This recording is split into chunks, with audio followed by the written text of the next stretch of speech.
ഒരു സാധാരണക്കാരൻ്റെ മേലുള്ള പോലീസുകാരൻ്റെ പെരുമാറ്റമാണ് ഇങ്ങനൊരു വീഡിയോ പോസ്റ്റ് ചെയ്യാൻ എന്നെ പ്രേരിപ്പിച്ചത്. കർണാടകയുടെ നിയമസഭാ മന്ദിരത്തിന് മുന്നിൽ ഒരു സാധാരണ വഴിയോര കച്ചവടക്കാരൻ തൻ്റെ ജാക്കറ്റ് വിൽക്കുന്ന തിരക്കിലായിരുന്നു.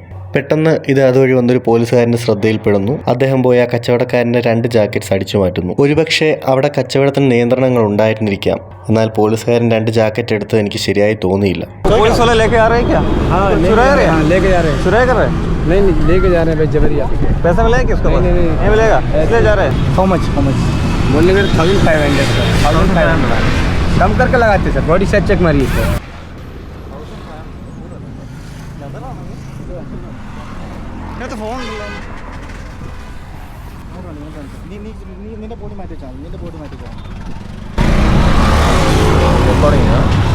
Recording? No, this is on record or what? It's a camera. It is on. I know. Yeah. 360 camera. It is on or what? No, it's off. Off. Okay. Can on. അത് തിരികെ ചോദിച്ചുകൊണ്ട് അദ്ദേഹം പുറകെ പോകുന്നതൊക്കെ കാണാം. ചില ആളുകൾ അങ്ങനെയാണ്. പദവിയുടെ പവർ കാണിക്കുന്നത് പട്ടിണിപ്പാവങ്ങളോടായിരിക്കും. അച്ഛൻ പറഞ്ഞു ഇതിലും ഭേദം കട്ടപ്പാറയായി കക്കാൻ ഇറങ്ങുന്നതാണെന്ന്.